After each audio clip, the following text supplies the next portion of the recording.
¿Cómo están, amados hermanos? Buenas tardes. Un gusto de poder saludarles y también damos gracias al Señor que una vez más podemos abrir su palabra y podemos aprender una vez más de Él, conocerle más y que Él nos ayude también por su Espíritu para poder aplicar su palabra en nuestras vidas. Estamos estudiando la carta a los Filipenses. Terminábamos la vez anterior en victoria, por así decirlo, la última vez que estuvimos revisando el capítulo 3, cuando Pablo ahí, desde el versículo 17 al versículo 21, hace un contraste importante de cómo nosotros podemos esperar la venida del Señor, o cómo algunos que se decían también ser cristianos, pero su conducta era más bien en base a lo terrenal. Ellos vivían para el presente, para el ahora. Pero había otro grupo de hermanos que eran fieles al Señor. Y Él a eso les exhorta y le dice: más nuestra ciudadanía está en los cielos, de donde también esperamos al Salvador, al Señor Jesucristo, el cual, le dice, transformará el cuerpo de la humillación nuestra,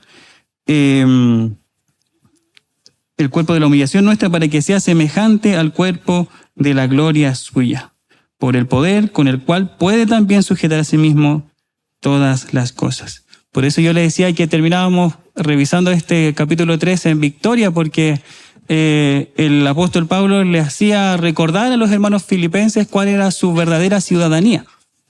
Y por eso le hace el contraste de no vivan para el presente y el aquí y el ahora, sino que tengan los ojos en Jesús. Y eso significa que también estemos esperando el regreso de Cristo Jesús. Y ese es el desafío también para nosotros. ¿Cómo nosotros estamos esperando a nuestro Señor hoy día? ¿Lo estamos esperando realmente? O quizás también con la sociedad, con el mundo, con la presión del mundo, quizás nosotros también decimos: no, todavía falta, tengo que concretar algunos planes. Y muchas veces también en esta parte se dice que cuando son jóvenes y aún no están casados, dicen: Señor, déjame casarme antes y después ven, y así.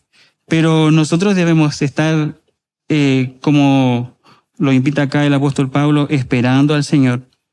Y también con esperanza, veíamos también, porque muchas veces esta vida, ¿cierto?, no se nos prometió que nosotros íbamos a pasar sin pruebas, por ejemplo, sin dificultades, sino que todo lo contrario, sino que íbamos a tener aflicción, íbamos a tener dificultades, y por eso también el apóstol Pablo dice: el cual transformará el cuerpo de la humillación nuestra.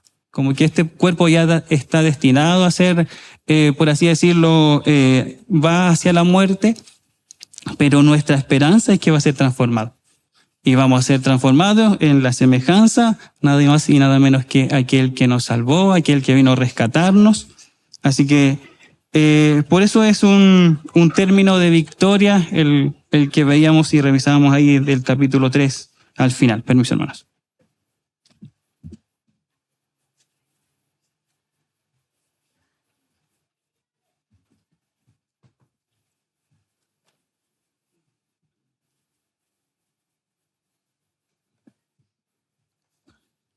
Y entonces ahora entramos al capítulo 4, y quiero antes, hermanos, invitarlos a leer Primera de Corintios 10 del 1 al 6.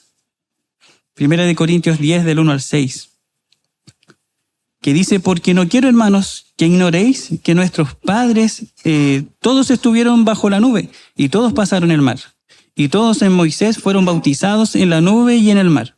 Y todos comieron el mismo alimento espiritual, y todos bebieron la misma bebida espiritual, porque bebían de la roca espiritual que los seguía, y la roca era Cristo. Pero de los demás de ellos no se agradó Dios, por lo cual quedaron postrados en el desierto. Mas estas cosas sucedieron como ejemplos para nosotros, para que no codiciemos cosas malas, como ellos también lo hicieron, codiciaron. Sigue diciendo el mismo capítulo 10, versículos 11 y 12, dice: y estas cosas les acontecieron, nuevamente dice, como ejemplo, y están escritas para amonestarnos a nosotros, ¿cierto? A quienes han alcanzado los fines de los siglos. Así que el que piensa estar firme, mire que no caiga. El que piensa estar firme, mire que no caiga, hermanos. El mensaje es para todos. Y Pablo inicia justamente este capítulo 4 con una exhortación a los hermanos filipenses a estar firmes, a estar firmes.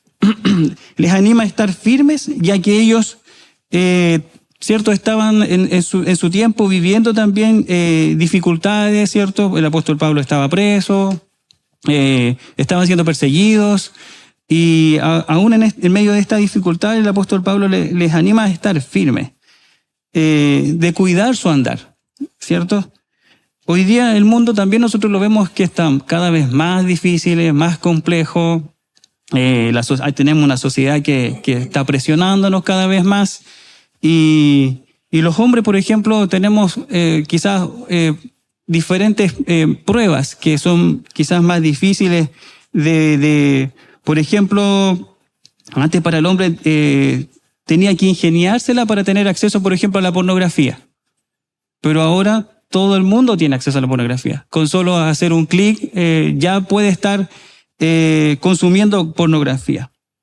Y así la sociedad hoy día está cada vez más revolucionada, cada vez está más promiscua.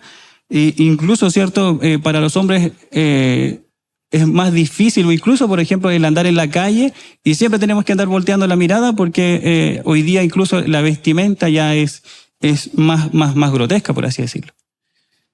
Y asimismo, por ejemplo, las mujeres antes quizás tenían menos comodidades y quizás menos apoyo de los esposos, por ejemplo, en las tareas del hogar, porque, bueno, era la sociedad en la que cierto, eran los otros tiempos, y muchas veces, cierto, los esposos no apoyaban en todas las tareas de la casa como quizás hoy día se enfatiza más, o se da a entender más. Y no ayudaban, por ejemplo, incluso en la crianza de los hijos, en la instrucción de los hijos. Muchas veces no participaba el hombre, sino que la misión del hombre era particularmente trabajar, proveer, y eso era todo. Era como bien resumido. Entonces, las mujeres hoy día están siendo atacadas con el feminismo, por ejemplo. Y con una sociedad que es cierto que aleja a las mujeres de este mundo, de vivir bíblicamente. El feminismo que dice, por ejemplo, que ahora no se casen, y nosotros vemos, cierto, la tendencia a casarse. Antes era a lo más 18, 20, no era extraño que las mujeres se casaban a esa edad. Pero hoy día se posterga. Hoy día tiene que tener un título antes, cierto, para poder casarse, entonces tiene que como quemar, por así decirlo, ciertas etapas y después casarse. Ahora, ¿pero eso es bíblico? ¿Eso está en la Escritura? ¿O es más bien una presión social? Y, por ejemplo, el tema del feminismo, ni hablar con lo que es la ayuda idónea. No está en su programa el que la mujer, por ejemplo, sea ayuda idónea o madre de muchos hijos. Ahora, incluso cada día... De hecho, casi no están los planes tener hijos. Suelen decir que no se casen, por ejemplo, las mujeres, ni pensarlo de ser ayuda idónea, como les decía yo, y eso es rebajarse el ser ayuda idónea. Más bien, las mujeres hoy día los hombres son competencia para ellas, y ellas están en competencia con los hombres, y incluso ellos están buscando ser superiores a los hombres, pero como que ¿de dónde? En el sentido de dónde van a... No me malentiendan, hermanas. ¿De dónde sacan ese modelo para poder ejecutarlo? Porque finalmente es un modelo antibíblico, hermanos, antibíblico. Y el hecho de tener hijos, por ejemplo, dicen, ¿para qué van a tener hijos tan pronto? Uno es que se daña la figura física, son estorbos en cuanto a conclusiones de proyectos. Entonces, hay presión social también para las mujeres, así como para los hombres. pero resulta que todos esos modelos antibíblicos que nos dicen que nosotros debemos seguir, debemos imitar, obviamente están lejos de la voluntad de Dios.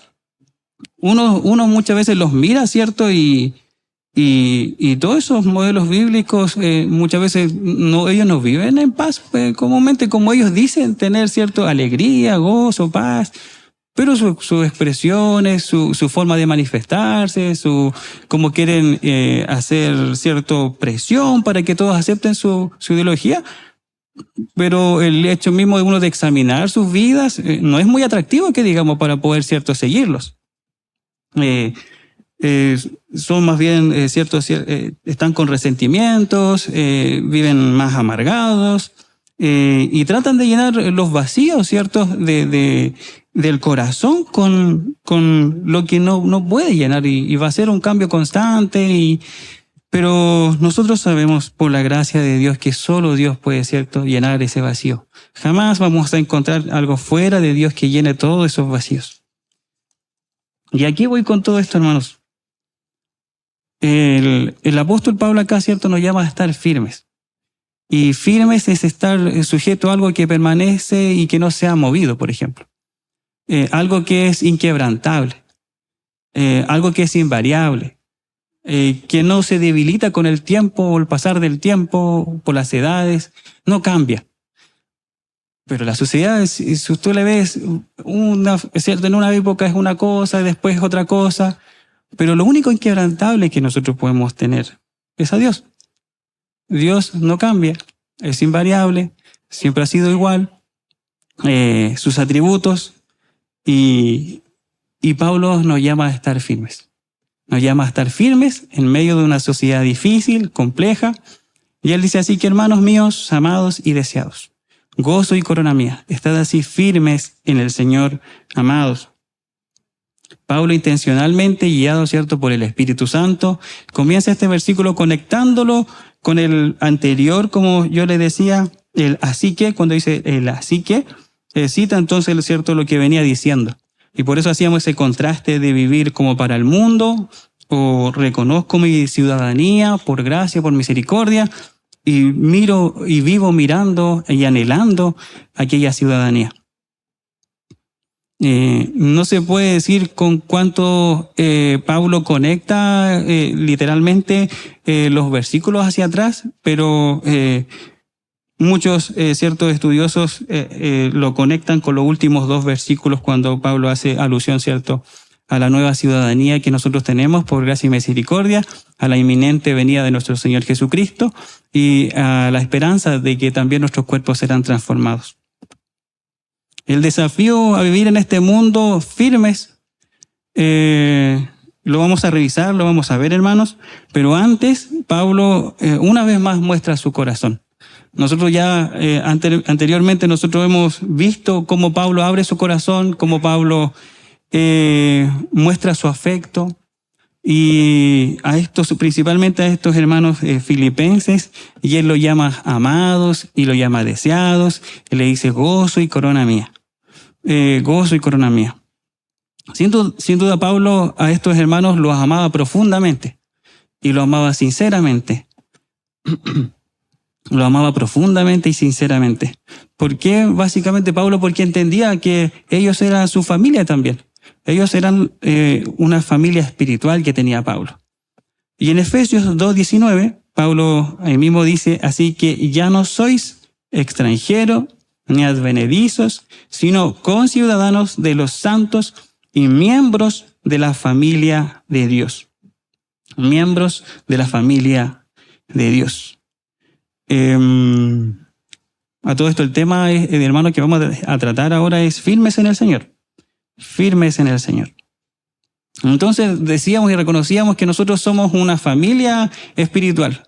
Tenemos, ¿cierto?, dos familias, una familia carnal, ¿cierto?, que hemos por nuestros padres, después con nuestras esposas, nuestros hijos, y por gracia y misericordia nosotros también tenemos una familia que es espiritual. Una familia que es espiritual. Y eso también hay que, ¿cierto?, cuidarlo, hay que alimentar esa relación, hay que fortalecer esa relación. Y eso es lo que Pablo también aquí está expresando. No somos llamados a amar por simpatía, amar solo a los amigos o solo a los que me caen bien, sino a todos los hermanos en la fe. Recordamos, ¿cierto?, el mandamiento principal que nuestro Señor Jesucristo vino a también como sintetizar, por así decirlo, es amar, ¿cierto?, al Señor, a Dios con todo nuestro corazón, con todas nuestras fuerzas, y al prójimo también como a nosotros mismos. Entonces tenemos el mandamiento ahí resumido. Y ese es el mandamiento. Del mismo modo que nos amó nuestro Señor Jesucristo, que cuando, cierto, nos miró, no es que haya visto algo atractivo en nosotros, sino que nos amó tal cual nosotros estábamos, en nuestra condición de pecado, y Él nos vino a limpiar, nos vino a salvar de toda nuestra inmundicia. Por voluntad soberana, por gracia solamente, por misericordia, Él nos amó. Él mostró su amor para con nosotros. Y hay una particularidad, hermanos, respecto de que este mandamiento de amarnos los unos a los otros. Este mandamiento de amarnos los unos a los otros también es una prueba de un nuevo nacimiento. Entonces, nosotros también podemos ir examinándonos. Si es que nosotros también hemos nacido de nuevo. Por ejemplo, 1 de Juan 3, 11 y 14 dice, porque 1 de Juan 3, 11 y 14, sí, dice, porque este es el mensaje que habéis oído desde el principio, que nos amemos los unos a los otros. Y el 14 dice, nosotros sabemos que hemos pasado de muerte a vida, ¿en qué cosa? En que amamos a los hermanos. En que amamos a los hermanos. Y dice, el que no ama a su hermano, permanece en muerte. No puede ser más claro, ¿verdad? No puede ser más claro. El apóstol Pablo amaba a sus hermanos con la misma calidad de amor, con la misma profundidad, con el mismo, ¿cierto?, abnegación, con la sinceridad, con el desinterés del amor genuino.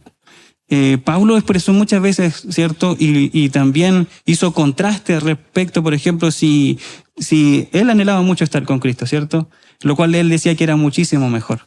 Pero él decía, pero quedar en la carne es más necesario. ¿Por qué? Porque le iba a servir a ustedes. En cuanto a ¿cierto?, la enseñanza, crecimiento. Y por ejemplo, en Filipenses, ahí mismo el 1:8, retrocedemos un poco, dice, porque Dios me es testigo de cómo os amo a todos vosotros con el entrañable amor de Jesucristo. No era un amor, ¿cierto?, natural del hombre. No, nosotros no veníamos con esa capacidad de amar a nuestros hermanos. Pero se nos fue otorgado, por gracia y misericordia. Se nos fue otorgado. Es un amor sobrenatural que ha sido derramado en nuestros corazones cuando Cristo vino a nuestras vidas. Nosotros podemos examinarnos, hermanos, como decía anteriormente. ¿Cómo está tu amor para con tus hermanos? ¿Hemos pasado de muerte a vida? Y prueba de ello es que amamos a nuestros hermanos. Pero la pregunta no es solo si amamos, por ejemplo, a mi esposa, por ejemplo, quizás no me tienen que decir ama a tu esposa o ama a tu hijo, o quizás ama a tu hermano más cercano, al que siempre compartes. No es el llamado, ¿cierto?, sino que es amar a los hermanos. No hay distintivo, sino que es a todos los hermanos. Amemos a todos los hermanos. Y por otro lado, hermanos, ¿cierto? Nosotros decíamos, veíamos el mensaje antes con mi esposa y decíamos, pero nosotros muchas veces la ponemos difícil a los hermanos también. También tenemos nuestra culpa, por así decirlo, y nuestro carácter muchas veces nos traiciona, nuestra personalidad de repente que viene acuñada, ¿cierto?, con la familia donde nos criamos. Pero, hermanos, nosotros debemos despojarnos de todo eso también. No debemos, ¿cierto?, decir, bueno, porque yo nací de cierta familia o porque mi carácter no sé, tiene ciertas tendencia. Y nosotros debemos buscar del Señor. Sin duda, muchas veces nos va a costar. A mí me cuesta muchas veces el poder ser fácil, qué sé yo, para que me amen. Muchas veces quizás algunos dicen soy más difícil. Y yo no le voy a discutir porque yo creo que sí.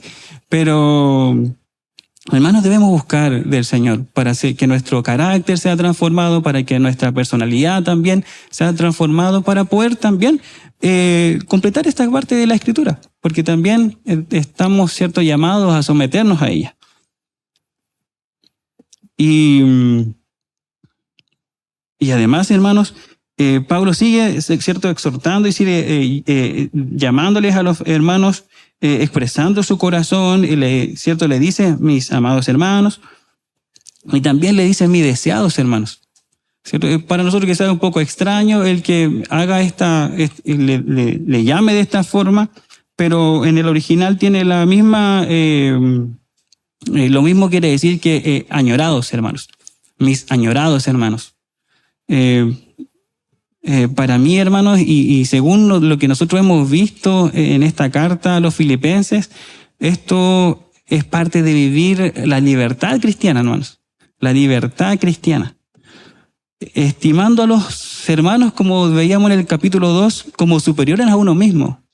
Qué gran despojo es estimar a los hermanos como superiores a nosotros mismos. Muchas veces, ¿qué nos pasa muchas veces cuando nosotros no llegamos a esta enseñanza de amarnos los unos a los otros? Es muchas veces que nosotros entendemos al revés y decimos que nosotros nos estimamos por sobre más que los hermanos y tratamos de imponernos. Y la verdad es que debemos, como dice ahí en el capítulo 2, que estimar a los hermanos como superiores a uno mismos. Y quiere decir también añorándolos, ¿cierto? Desear verles y no al revés, ¿cierto? Esperar no vernos. Y repito, para mí esto es parte de una libertad o de una verdadera libertad cristiana. Parte de una verdadera libertad, ¿cierto? Cristiana. El poder amarnos sin cierto doble personalidad, por ejemplo. Cuando mi familia se fue al sur, yo lo extrañé mucho el tiempo de vacaciones hace poquito. Lo eché de menos, lo extrañé bastante. Y particularmente yo les comenté, yo extrañé harto a Josué, a mi esposa obviamente igual, pero a Josué particularmente lo extrañé harto. Y bueno, extrañé, por ejemplo, que como compartíamos en forma diaria, extrañé su olor, extrañé su mirada, sus cariños, sus abrazos, extrañé todo eso de estar con él. Y cuando me fui al sur, tuve como dos semanas, creo, sin verlos y no tenía vacaciones, pero gracias al Señor pude ir al sur, solo los fines de semana.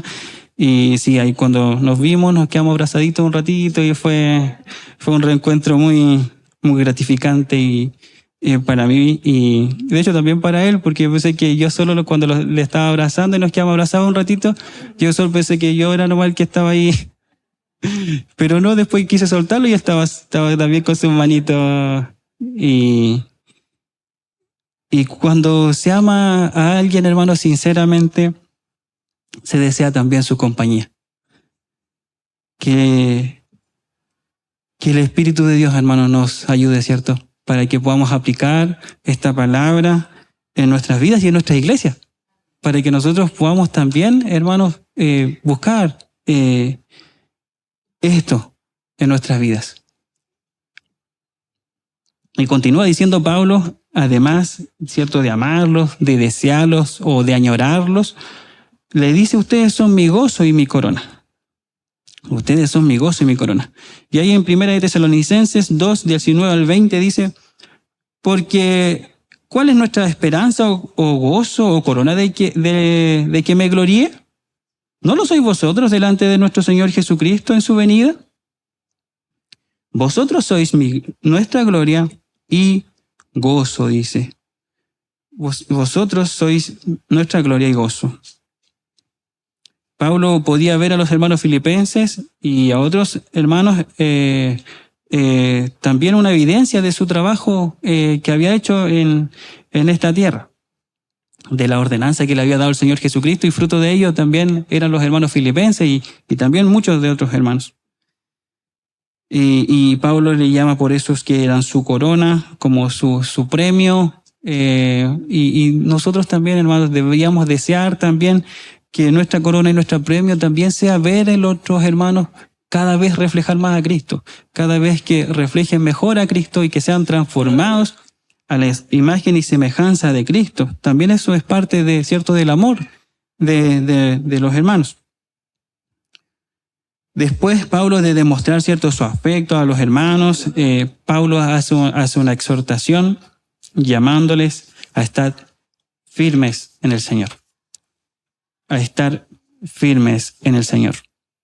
Recordamos, cierto, que el conector aquí es así que, veíamos, cierto, ya los capítulos 3 del 20 al 21, conecta, cierto, esta exhortación de estar firme en el Señor en base a lo que ya habíamos visto.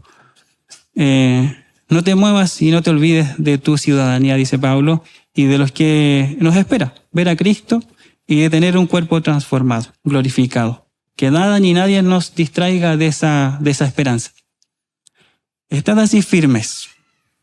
Y esta palabra griega se usa con frecuencia para describir a un soldado que cumplía su deber en el puesto que le había sido asignado. Es decir, nosotros, cierto, debemos mirarnos a nosotros mismos como soldados de Jesucristo, que también se nos compara a nosotros, cierto, en varias oportunidades como soldados de Jesucristo, que hemos sido puestos en este terreno, cierto, en este mundo, que no somos de este mundo, pero sí hemos sido puestos en el terreno de este mundo. Y con todo lo que ello implica, ¿cierto? Con todo lo que ello conlleva. Mi hermano Marcelo, si no me equivoco, hacía una alusión de que, pero disculpe hermano Marcelo si no lo hago tan bien como usted, cuando decía que nosotros no estamos solamente de paso en este mundo y cuando estamos de paso es como ir de viaje, y uno cuando se va de viaje no se pone, por ejemplo, hace una parada y no se pone a construir una casa y empieza a acomodar las cosas. No es así. Entonces Pablo, si no llama a estar firme, y también preveyendo todas esas cosas. Entonces, habrá momentos en esta vida, por eso yo le decía, con todo lo que eso implica, habrá momentos en esta vida donde nosotros viviremos momentos, ¿cierto?, de felicidad, de gozo, pero también así lo habrá de momentos de tristeza. Y la clave, hermanos, es dónde ponemos nuestra mirada en esos momentos. ¿Dónde ponemos nuestra mirada? ¿De dónde viene nuestra fortaleza? O como veíamos, ¿cierto?, en la lección de los niños, ¿a dónde vamos a huir? ¿A dónde vamos a protegernos? ¿Sobre qué terreno podríamos también preguntarnos sobre qué terreno estamos construyendo nuestras vidas? Según nosotros, ¿cierto?, como respondamos, será el resultado de nuestra firmeza. Como si estamos firmes o no estamos firmes. Acá Pablo es cierto, es muy claro. Debemos estar firmes en el Señor. Y ahí está la clave. Es en el Señor. En el Señor. El secreto de la firmeza no es, cierto, en nuestra disposición a estar firmes. Por ejemplo, con los compromisos, muchas veces es cierto que nosotros adquirimos cada nuevo comienzo de año, muchas veces nosotros nos llenamos de este año sí que sí, voy a crecer, este año sí que sí, voy a vencer esto y aquello, y muchas veces es cierto, nos llenamos de ilusiones y de ganas muchas veces genuinamente de cambiar, de crecer. Y por ejemplo, una de ellas decimos, este año sí que voy a leer la Biblia completa. Y claro, y algunos se ríen, pero llega el 15 de enero y ya nos atrasamos y ya nos quedamos atrás. Pero el hecho,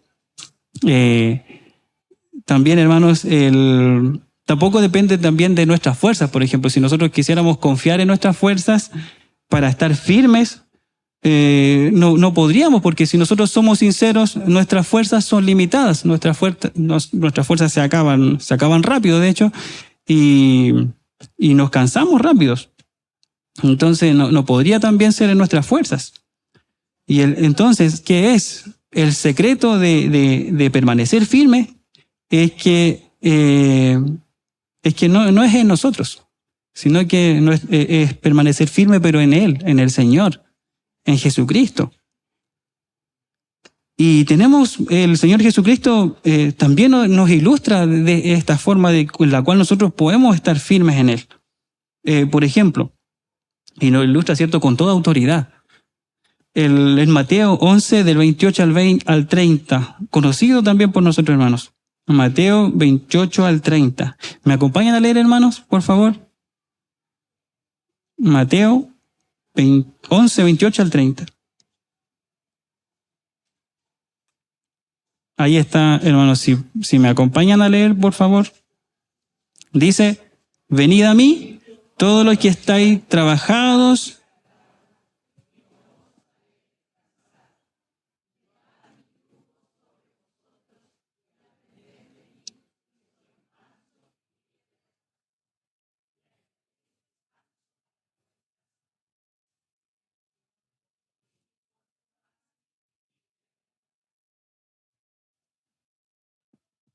Amén, amén. ¿Qué nos dice el Señor? Venid a mí, todos los que estáis trabajados y cargados, y yo os haré descansar.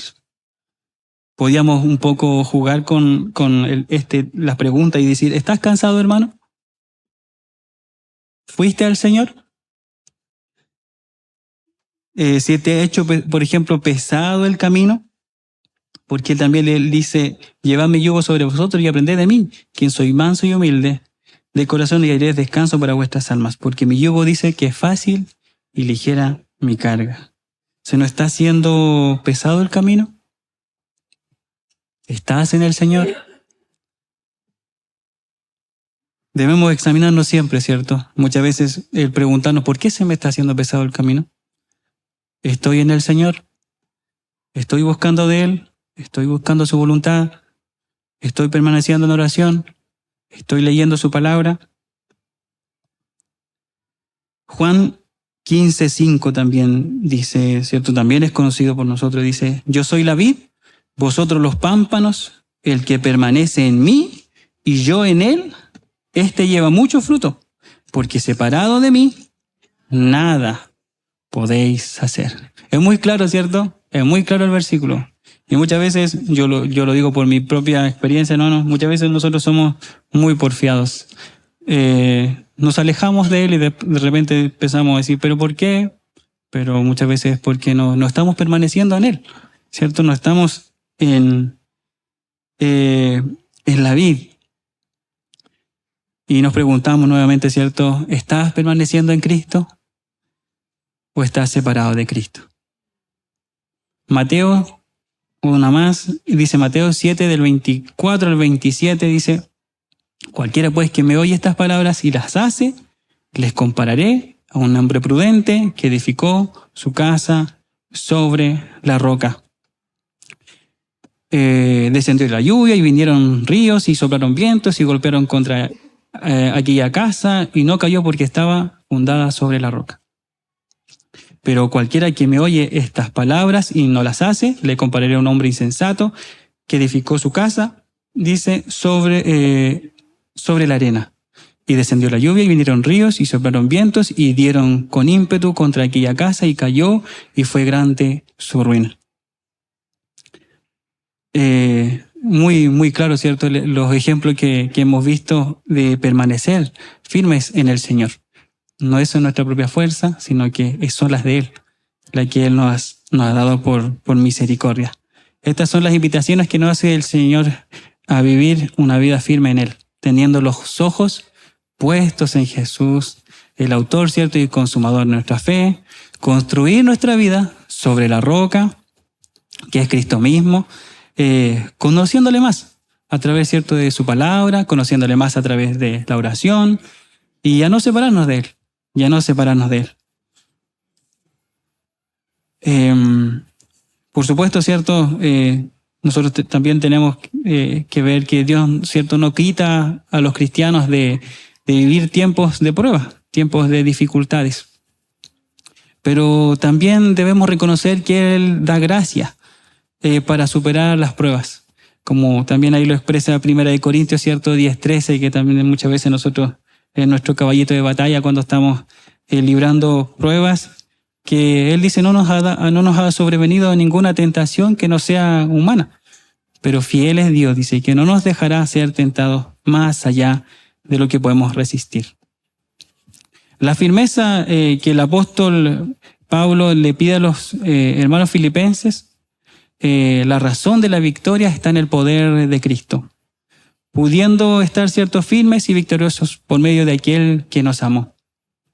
Es por medio de él que recibimos cuanto sea necesario para poder permanecer firmes. Mientras que separados de él nada podemos hacer.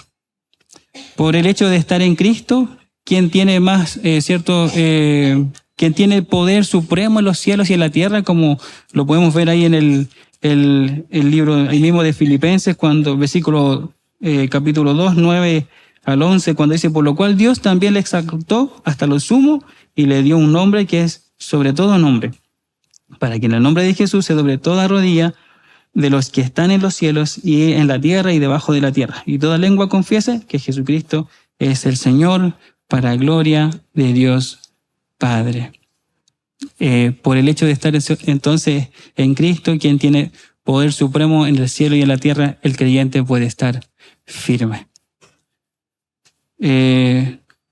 Hermanos, ya estamos concluyendo. Vamos a ir a la carta de los Hebreos, o al libro de los Hebreos también. Hebreos 4, del 14 al 15. Hebreos 4, del 14 al 15. Dice, por tanto, teniendo un gran sumo sacerdote que traspasó los cielos, Jesús, el Hijo de Dios, retengamos nuestra profesión, que es otra forma, ¿cierto?, de decir que permanezcamos firmes en la fe. Porque no tenemos un sumo sacerdote, dice, que no pueda compadecerse de nuestras debilidades, sino que uno que fue tentado en todo, según nuestra semejanza, pero sin pecado.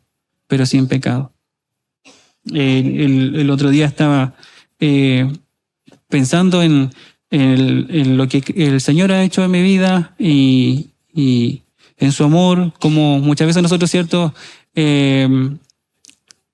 decimos, Cristo me amó de tal forma que fue a la cruz, ¿cierto?, por nosotros, y murió en sacrificio, perfecto, santo, derramó su sangre por nosotros. Y es verdad, Cristo demostró su amor en aquella cruz, pero también Cristo nos mostró su amor cada vez que Él fue tentado y Él dijo que no. También Él demostró su amor porque Él fue perfecto. Y cada vez que Él fue tentado, porque acá no dice que Cristo no fue tentado, sino que fue tentado en todo, pero sin pecado. Su amor es tan grande que Él vivió una vida perfecta en santidad, por amor a ti, hermano, por amor a mí. No solo en aquella cruz. Se consumó, sí, en aquella cruz, pero también demostró su amor desde antes, cuando Él caminó en esta tierra y vivió una vida santa por nosotros. El versículo 19 y 25 también, de ahí mismo en el libro de Hebreos, capítulo 10, 19 al 25, dice, así que hermanos, teniendo libertad, ahora, ¿cierto?, para entrar en el lugar santísimo, ¿por qué? Por la sangre de Jesucristo. Por la sangre de Jesucristo. Por el camino nuevo, dice, y vivo que Él nos abrió a través del velo. Esto es, de su carne, y teniendo un gran sumo sacerdote sobre la casa de Dios. ¿Qué pasa ahora? Acerquémonos con corazón sincero, en plena certidumbre de fe, purificados los corazones de mala conciencia y lavados los cuerpos con agua pura. Mantengamos, dice, lo mismo que el apóstol Pablo nos viene exhortando y desafiando. Mantengamos firme, sin fluctuar, la profesión de nuestra esperanza, porque fiel es el que prometió. Que decía Pablo también ahí al concluir, porque daba argumentos también, ¿cierto?, en el libro de Filipenses, cuando concluía el versículo 21, por el poder con el cual puede también sujetar a sí mismo todas las cosas. Nuestro Señor Jesucristo es todopoderoso. Él sujeta todas las cosas y también nos tiene en sus manos. Y también nosotros, por su poder, también vamos a poder llegar delante de Él. porque fiel es el que prometió, y considerémonos, y ahí está el desafío que también Pablo nos hacía a nosotros como iglesia, y considerémonos unos a otros para estimularnos al amor y a las buenas obras, no dejando de congregarnos, por ejemplo, como algunos tienen por costumbre, sino exhortándonos, y tanto más. Lo mismo que Pablo venía también exhortando la nueva ciudadanía, la nueva patria que se acerca, hermanos. Y tanto más cuando veis que aquel día se acerca. ¿Me acompañan a orar, hermanos? Padre nuestro que estás en los cielos, te damos gracias, Padre amado, por tu palabra, por el desafío que también nos pone, Señor, de poder estar amándonos los unos a los otros. Ayúdanos, Padre amado, a poder también poder amarnos, Señor, con el entrañable amor de Jesucristo. También, Señor, derramar desde nuestro corazón, de nuestro interior, de tu Espíritu, Señor, lo que usted ya ha puesto en nosotros para amarnos los unos a los otros. Gracias porque podemos hacerlo hoy día, Señor, porque también tú vives en nosotros. También, Padre amado, te rogamos que nos ayudes a poder también estar firmes en usted, que también nos salvó, nos santificó, y también nos espera, Señor, delante de nuestro Dios, delante de ese trono de gracia, Señor, el cual nosotros también algún día, Padre amado, estaremos con usted. Ayúdanos, Padre Santo, porque nuestras fuerzas son limitadas, se agotan, pero tus fuerzas no, Señor. Y por eso queremos, Señor, también refugiarnos en ti. Queremos de tu ayuda, Señor, de tu fortaleza, para poder también decir algún día como Pablo: he acabado la carrera, he guardado la fe. Y por favor, Padre amado, ayúdanos a poder también dar buen testimonio a nuestros hermanos y a quienes nos miran, Señor, de que anhelamos, Señor, una patria celestial, y anhelamos, Señor, a Jesucristo también, aquel que vino a este mundo a rescatar nuestra vida. Te damos gracias por los méritos de nuestro Señor Jesucristo, oramos. Amén. Amén.